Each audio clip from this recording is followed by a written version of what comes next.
In Africa, the cradle of mankind's birth, powerful kingdoms rose, a story of worth.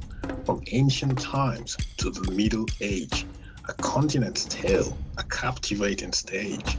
With deserts hot, the Sahara stands tall, and Nile's great river through nations it does sprawl. A youth-filled land, the youngest population, diamonds and cocoa from its fertile foundation. Exemplary leaders, their legacy told.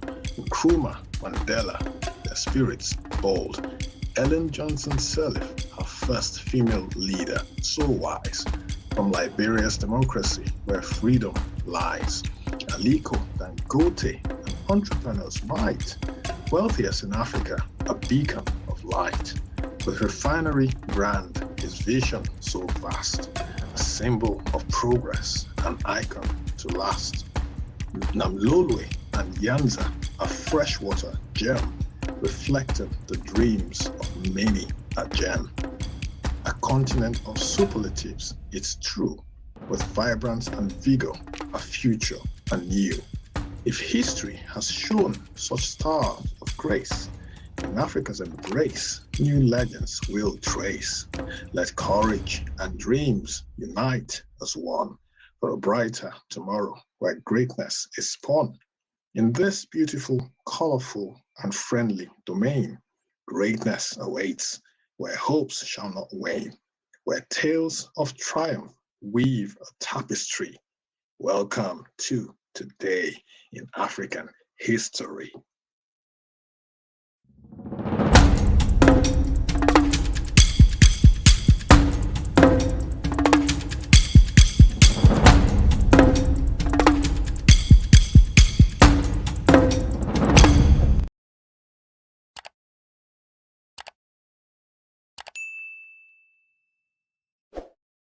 Today, it's about the man pictured here, Fela Kuti, and the Congo War. So who is this guy? In case you recognize the face, yes, his name is James Baldwin. James Arthur Baldwin was born on this day in 1924. He was an African-American writer.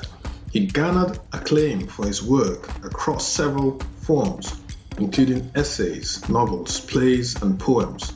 His first novel, Go Tell It to the Mountain, was published in 1953. Decades later, Time magazine included the novel on its list of the 100 best English language novels released from 1923 to 2005. His first essay collection, Notes of a Native Son, was published in 1955. Baldwin's work fictionalizes fundamental personal questions and dilemmas amid complex social and psychological pressures.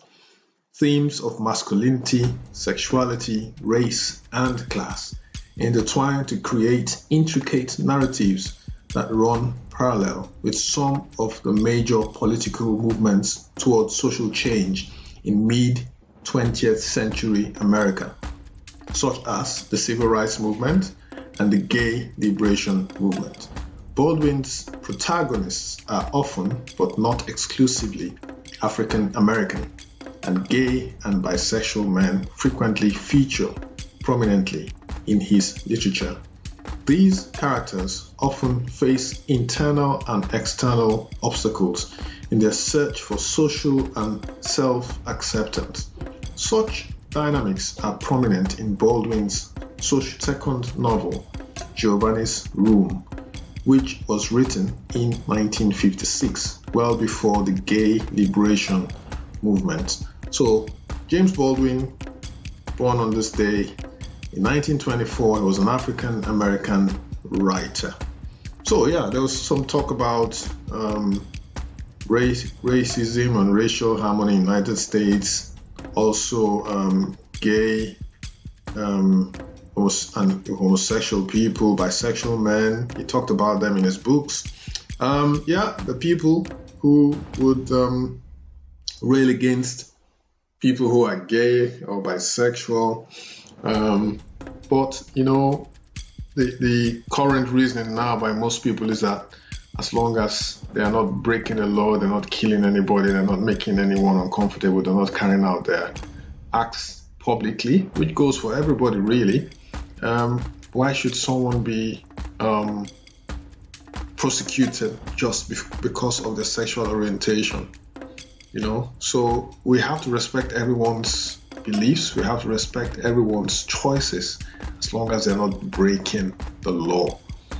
People have different religions as well. Someone may not be religious. There are people who are not religious who want to just live their lives in their own way. Just let people be themselves. That's my own personal opinion. As for trying to dictate an adult's sexual preferences, it's no one's business really. It's no one's business. So James Baldwin, again, was born on this day in 1924. So I have strong suspicions that he was gay. That's why he wrote about gay rights and the civil rights movement and so on and so forth. But the fact that a black man would write about gay rights is a very strong indication that he probably was gay. Right, so the next event on this day happened in 1997. The man pictured here is called Fela, famous Nigerian and indeed African musician. He was world famous. Fela Anikulako Kuti, full names Olufela Olusegun Oludotun Ransom Kuti, also called Fela, was born on the 15th of October 1938 in a town, now a city, called Abeokuta in Nigeria. He died on this day in 1997 in Lagos. He was a Nigerian musician and an activist who launched a modern style of music called Afrobeat, which fused American blues, jazz, and funk with traditional Yoruba music. Kuti was the son of feminist and labor activist Fumilayo Ransom Kuti. As a youth, he took lessons in piano and percussion before studying classical music at Trinity College in 1959. Trinity College is in London. While in London, he encountered various musical styles by playing piano in jazz and rock bands. Returning to Nigeria in the mid-1960s, he reconstituted Hulos Lubitos, a band with which he had played in London. The Afrobeat sound emerged from that group's experiments, following his 1969 tour of the United States, where he was influenced by the politics of Malcolm X, the Black Panthers, and other militants. Kuti's music became increasingly politicized. He exhorted social change in such songs as Zombie, Monkey Banana, Beasts of No Nation, and Upside Down. So the famous Fela Kuti passed on this day in 1997. Last but not least, also on this day, the Second Congo War, also known as the Great War of Africa or the Great African War, began in the Democratic Republic of the Congo. The war officially ended in July 2003, so just 20 years ago, when the transitional government of the Democratic Republic of the Congo took power. Although peace agreement was signed in 2002, violence has continued in many regions of the country, especially in the east. Hostilities have continued since in the ongoing Lord's Resistance Army insurgency and the Kivu and Ituri conflicts. 9 African countries and around 25 armed groups became involved in the war in 2008. The International Rescue Committee estimated that the malnutrition making the Second Congo War the deadliest conflict worldwide since World War II. Another 2 million were displaced from their homes or sought asylum in neighboring countries.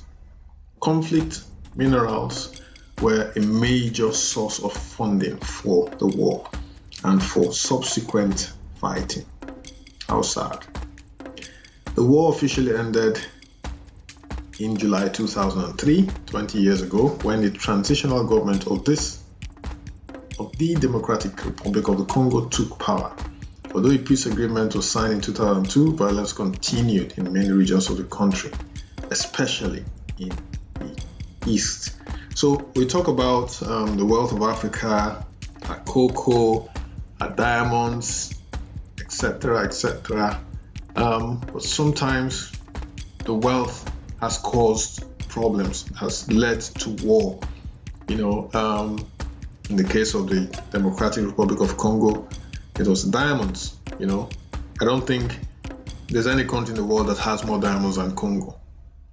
If there's any, it's probably going to be another African country, very likely South Africa, perhaps Botswana. But, we have a lot of minerals on the African continent that can be harnessed to provide the necessary healthcare, potable drinking water, good housing, good education for the 1.4 billion Africans living on the African continent today, and the probably 50 million living outside the African continent.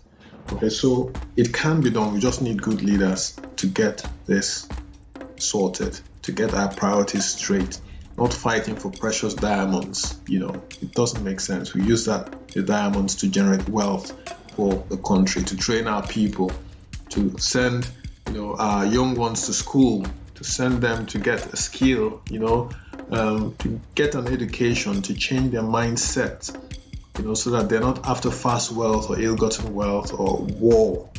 It doesn't help anyone. Thanks for dropping by once again, guys, to Today in History. Do not forget to keep a date with us tomorrow. But before you go, if you haven't subscribed yet, do subscribe to our new channel. I'm not going to call it brand spanking new anyway. It is still brand new. It's only our 32nd video, if my math serves me correct, or our 33rd. It's our 33rd video. Like the video, share the video, turn on your notification bell as well, so that you receive updates of our video uploads. Take care of yourselves, and I shall see you tomorrow, August 3rd, for another edition of Today in African History. Bye for now.